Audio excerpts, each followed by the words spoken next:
तो ईश्वर के अस्तित्व के बारे में, ईश्वर का एग्जिस्टेंस है या नहीं, इसको लेके सांख्य में मतभेद है। मतभेद मतलब अलग अलग चीजें बोली गई है, विरोधाभास है उनमें।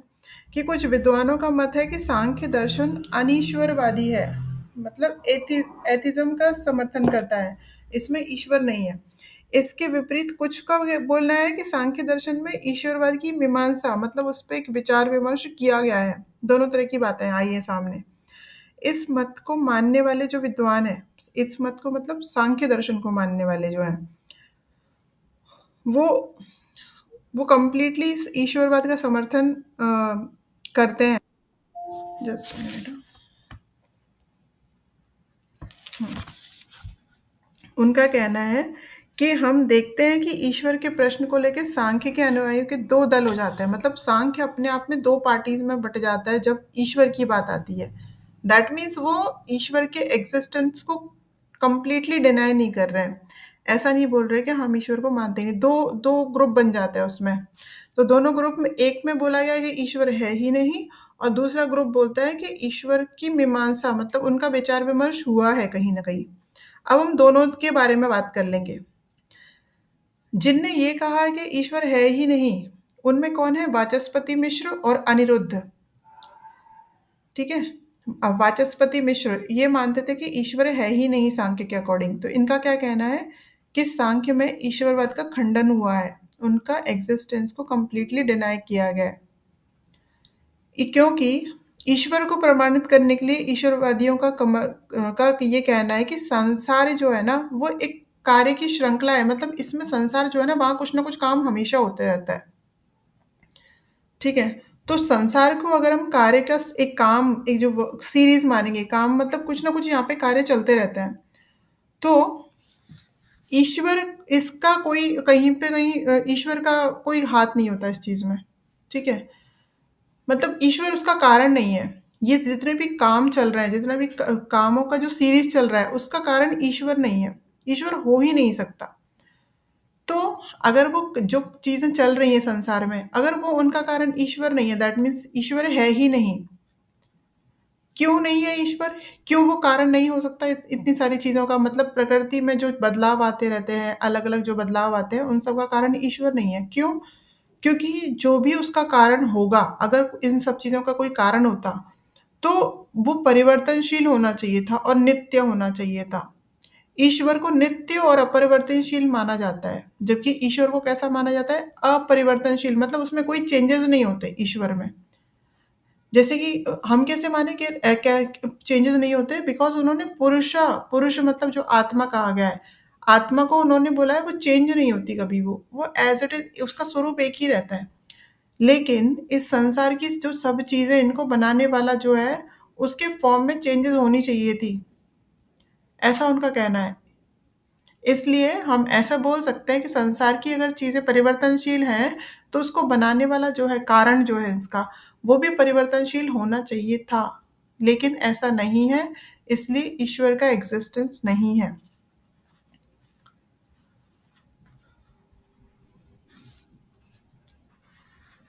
तो एक तो इन्होंने ये मत दिया है। दूसरा, प्रकृति नित्य और परिणामी दोनों है, इसलिए समस्त विश्व का रूपांतरित रूप कहा जा सकता है। प्रकृति को क्या क्या है? प्रकृति जो हमको विजिबली दिखाई देती है, वो क्या है? ये विश्व। मतलब हमने पहले ही समझा था कि प्रकृति के दो रूप होते हैं, एक तो सटल और एक ग्रॉस। मतलब एक तो उसका ग्रॉस, मतलब जैसे हम जो चीजें देख पाते हैं विश्व में, वो प्रकृति का ग्रॉस फॉर्म है। और प्रकृति का सटल फॉर्म वो है जो हमको दिखाई नहीं देता, है ना। तो प्रकृति कैसी है कि दिखाई भी देती है, चेंज भी होती है। चेंज कैसे होती है प्रकृति? इन्वायरमेंट में चेंजेस आते हैं, है ना। वेदर चेंज होता है, सीजन चेंज होते हैं। मतलब प्रकृति अपने फॉर्म को लगातार चेंज करती रहती है। तो ऐसा कह सकते हैं कि प्रकृति इन सब का कारण है। तो इसीलिए इन्होंने क्या कहा? ईश्वर नहीं है कारण किसी चीज का, इन सब का कारण प्रकृति है। समझ में आया यहाँ तक? कि इन्होंने ईश्वर के एग्जिस्टेंस को डिनाई कर दिया, क्योंकि जो इतनी सब अब विश्व में चेंज हो रहे हैं, विश्व मतलब जो सृष्टि है, जो क्रिएशन है, उसकी हर चीज़ में चेंज होता है, फॉर्म में चेंज होता है, एनवायरमेंटल चेंजेस होते हैं, क्लाइमेट में चेंजेस होते हैं। तो जो इतनी सारी चीज़ें जो चेंज होती हैं, उनका जो कारण है वो खुद भी चेंज होने वाला होना चाहिए। तो ईश्वर तो ऐसा है नहीं, ईश्वर तो एक जैसा रहता है, मतलब आत्मा। इसीलिए उन्होंने बोला ईश्वर इसका कारण नहीं हो सकता, बिकॉज़ वो खुद चेंज नहीं होता, आत्मा खुद चेंज नहीं होती। लेकिन प्रकृति हमेशा चेंज होती रहती है, तो प्रकृति इसका कारण है। इसलिए उन्होंने ईश्वर को ना मानते हुए प्रकृति को हर चीज़ का कारण माना है। क्लियर है यहाँ तक? हैंड रेज़ कीजिए, अगर समझ में आया होगा तो। क्योंकि ये थोड़ा ऐसी चीज़ है कि अगर नहीं समझ में आया होगा तो नहीं आएगा, और आ गया, थोड़ा भी बात क्लिक हो गई तो हाँ, आ गया समझ में, ऐसे है, ठीक है। तो इन सब चीज़ों का कारण उन्होंने ईश्वर को ना मानते हुए प्रकृति को माना है। इसका भी खंडन किया बाद में उन कुछ लोगों ने, जो इसका अपोजिट मानते हैं, मतलब ईश्वर को मानते ही नहीं, ईश्वर को वो लोग मानते हैं।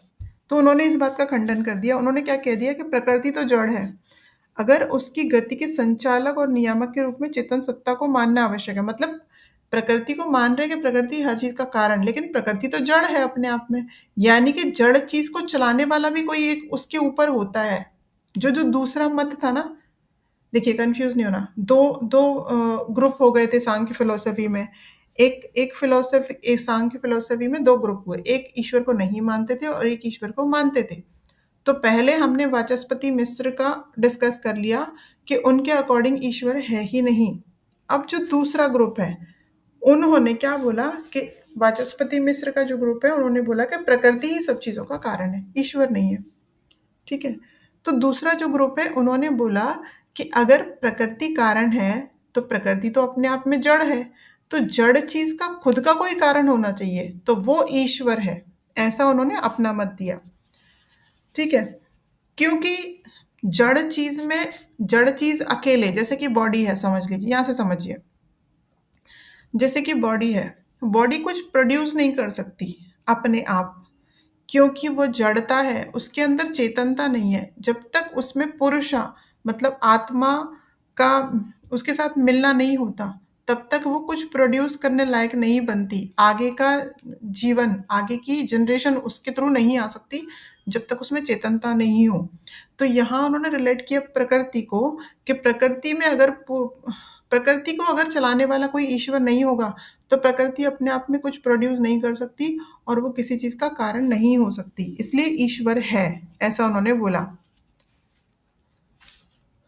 तो इस तरह की बात बताई गई है कि कोई एक ग्रुप ने बोला ईश्वर है, दूसरे ग्रुप ने बोला ईश्वर नहीं है।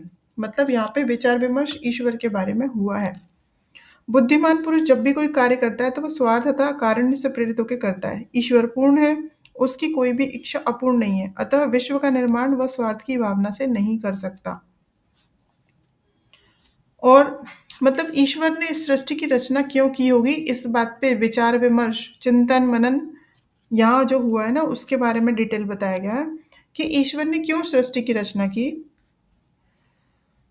सृष्टि के पूर्व शरीर, इंद्रियों और वस्तुओं का जो दुख के कारण है अभाव रहता है, उसी सृष्टि का कारण, मतलब क्यों उन्होंने सृष्टि की रचना करने का मन में आया होगा ईश्वर के, इन बातों के बारे में डिस्कशन यहाँ पे हो रहा है। सांख्य जीव की अमरता और स्थिरता में विश्वास करता है।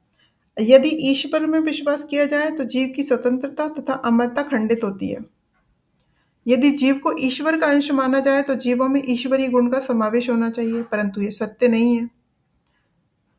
ईश्वर को सर्वज्ञाता और सर्वशक्तिमान माना जाता है, परंतु जीव का ज्ञान सीमित और उसकी शक्ति सीमित है, इसलिए जीव को ईश्वर का अंश मानना भ्रामक है। यहाँ पे एक और बात बोली गई कि जैसे कि हम अदर फिलोसफीज में बोलते हैं शंकराचार्य के अकॉर्डिंग कि हम भी उस ईश्वर का ही अंश हैं। यहाँ पे उस बात को नहीं माना जा रहा है।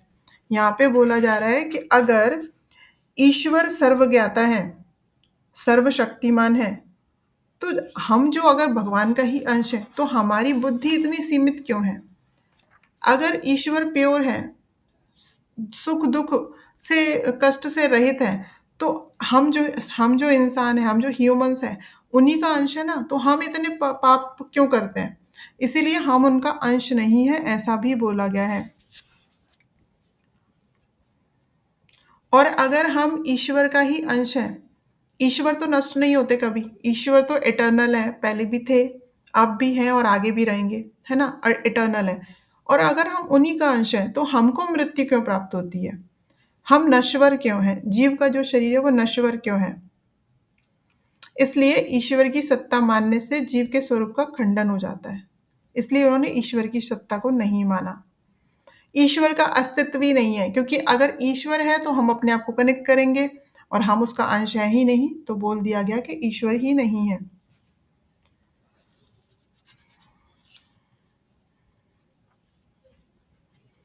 जो दूसरा वाला जो ग्रुप है जिसमें ईश्वर को माना गया है, उन्होंने एक बात कही है कि सांख्य जो है वो अनीश्वरवादी नहीं है। सांख्य में केवल इतना ही कहा है कि ईश्वर के अस्तित्व के लिए कोई प्रमाण नहीं है। दैट मीन्स सांख्य ये नहीं बोलता कि ईश्वर नहीं है, दूसरा वाला ग्रुप के अकॉर्डिंग ईश्वर नहीं है ऐसा नहीं बोल रहे, बट हमारे पास प्रमाण नहीं है, कोई प्रूफ नहीं है जिससे हम बता सकें कि ईश्वर ने ही इस सृष्टि की, या प्रकृति और पुरुष दोनों को, सबको ईश्वर ने बनाया, है ना? इसलिए तो वो बोलते हैं सृष्टि का जो क्रिएशन कैसे हुआ, इवोल्यूशन कैसे हुआ, प्रकृति और पुरुष के मिलने से, ऐसा बता रहे हैं। लेकिन कोई ईश्वर का कंसेप्ट नहीं मान रहे। लेकिन जो दूसरा ग्रुप है उनका कहना है कि ईश्वर तो है, पर हमारे पास प्रमाण नहीं है बताने के लिए कि ईश्वर है, या ये सब कारण, हर चीज का कारण ईश्वर है, ये बताने के लिए हमारे पास प्रमाण नहीं है। सांख्य सूत्र में ये कहा गया है कि ईश्वरा सिद्धे, अर्थात ईश्वर असिद्ध है, इनको सिद्ध नहीं किया जा सकता।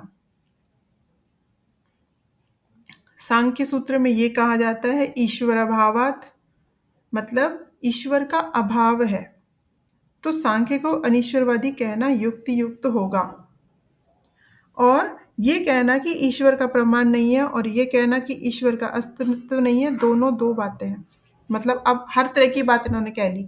ये भी कह लिया कि ईश्वर है, दूसरे ग्रुप में ये कह लिया कि ईश्वर नहीं है। तो हम एक क्रिटिकल एनालिसिस के बाद हमको ये पता चलता है सांख्य में कि ना ही वो पूरी तरह से किसी एक चीज़ को मान रहे हैं, ना ही दूसरी चीज़ को डिनाई कर रहे हैं। ना वो ये बोल रहे कि ईश्वर का अभाव है, ना ही प्रूफ दे पा रहे हैं, ना ही वो साबित कर पा रहे हैं। तो सारी ही चीज़ें बताई गई हैं इसमें, ठीक है? मतलब कि सांख्य के जो ईश्वर विषयक विचार है वो विवादग्रस्त है, कंप्लीटली किसी एक नतीजे पे नहीं पहुंचा जा सकता। हम जब इन जनरल डिस्कस करते हैं सांख्य को, तो हम हमेशा ये बोलते हैं कि सांख्य में ईश्वर को नहीं माना गया, सांख्य में ईश्वर को नहीं माना गया, प्रकृति पुरुष को माना गया। लेकिन आज हम क्या कर रहे हैं, क्रिटिकल एनालिसिस कर रहे हैं। तो हमको क्या पता चला कि सांख्य में ईश्वर है भी और नहीं भी, दोनों बातों में एक विरोध है आपस में। सांख्य के जो फॉलोअर्स हैं, दो तरह की बातें उनसे हमें पता चली है। कुछ विद्वानों ने सांख्य को अनीश्वरवादी कहा है और कुछ ने ईश्वरवादी कहा है। लेकिन सांख्य दर्शन में जो ईश्वरवाद की व्याख्या है, मतलब जिस ग्रुप ने ईश्वर को माना है, उसको ज्यादा मान्यता नहीं मिली।